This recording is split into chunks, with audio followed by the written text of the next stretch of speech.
Okay, got a lot of people asking for a rundown on what I've done to the bike, so I'll try and give a brief rundown.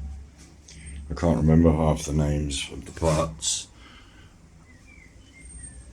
Well, okay, so we've got a buckleless 100mm risen or 110mm riser handlebar. We've got the phone holder. We've got a brand new light and horn switch. This one's quite good because you can now see the lights, what's going on in the day. The other switch I had, you had to go left and right, and so say if you turn left and you finish turning left, you try to put it to the right into the centre, you go back over to the right and it's too much of a distraction. So got the horn, indicators, and if you put both on, you've got your hazards. Okay, got hydraulic brakes front and back. These were about 50 quid off eBay.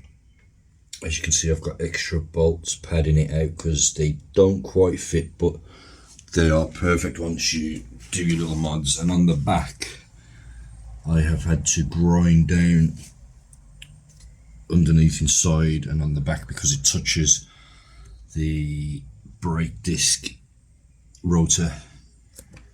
Okay, I've got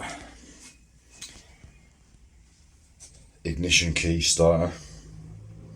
So we've got that key, which it will not power up the display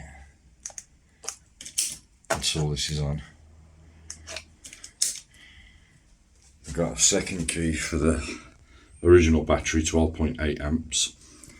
And the new battery I've put on is 17.5 amps. I did have a 20 amp hour battery, but I've shortened it down with this poly case to just make it look a bit neater. I got the new controller case, 1500 watt controller. It's had a shunt mod done to it. Got a nice spring chair. This makes a difference night and day. I've took a cheap rear suspension off an old mountain bike and put it on here. Once again, night and day compared to the original. This front fork is from Fiido, but it's not the original front fork. The old front fork, I had the dropouts where that was due to me not installing the wheel right in the first place, and eventually the dropouts went and it wore through my axle. And I replaced it, I think from memory, 165mm mountain bike, rear mountain bike axle fitted perfect. And we've got the lock-in nut for quick release. Like,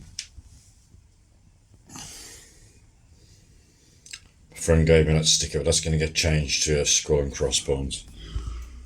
We've got some sort of Grim Reaper style sticker. This isn't the one I ordered. The one I ordered had skulls in it. However, I don't really like this one, and I'm not too keen on these bullet stickers I ordered.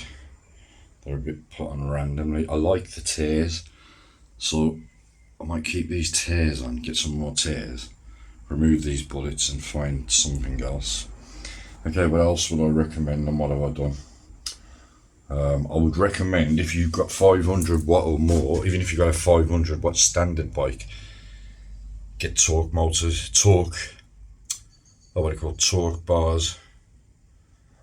I can't remember the proper name from off the top of my head, but they will stop your wheel. Your wheel will eventually eat through the drops out slowly. That's what's happened on here, and eventually you'll get to a point where you hit your throttle and they'll just fly off. And you do not want that. I've had it happen to this, and I've had it happen to my original 500 watt wheel. This is a 1500 watt. Okay, I've got the Halfords pump bolted onto the side, and I changed the original pedals because one of them snapped. That's basically everything from memory. The one thing I don't like about this bike is this stand with all the extra weight and the handlebars. You cannot stand it with this, so I'm on the lookout for a decent stand.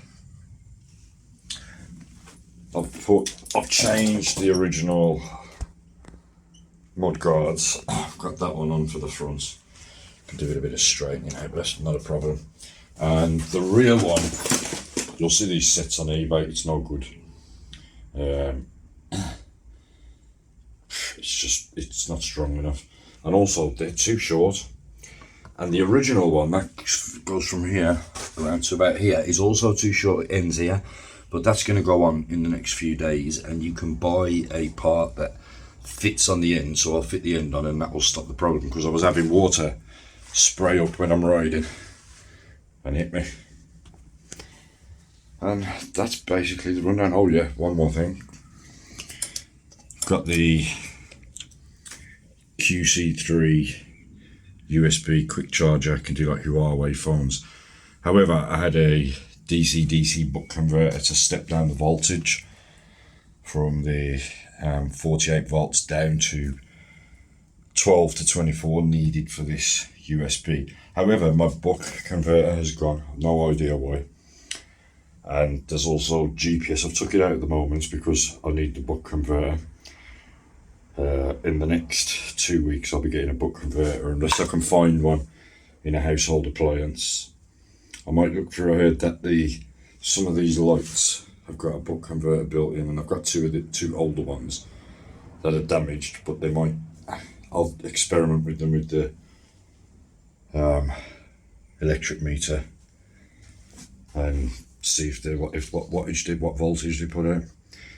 And yeah, that's basically it. As you can see, I need to get the new chain.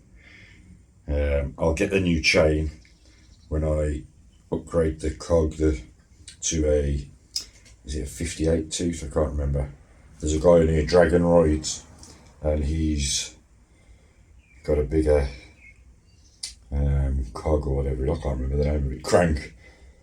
And so you won't be ghost pedaling as much, because when you're moving at speed, it's ridiculous how many times you have to pedal. But if you had a bigger crank, you could be putting more power into it, saving a bit of battery at top speed without tiring yourself too much.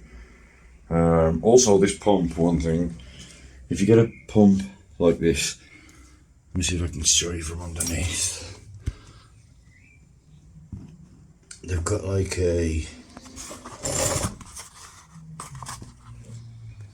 lever that you pull back. Well, because of the size of the hub and the gap in between, I couldn't get it to fit, so I've had to chop a bit off. Bear that in mind if you ever get one of those kind of pumps. And yeah, that's about it really. Hope you've enjoyed the very basic amateur rundown.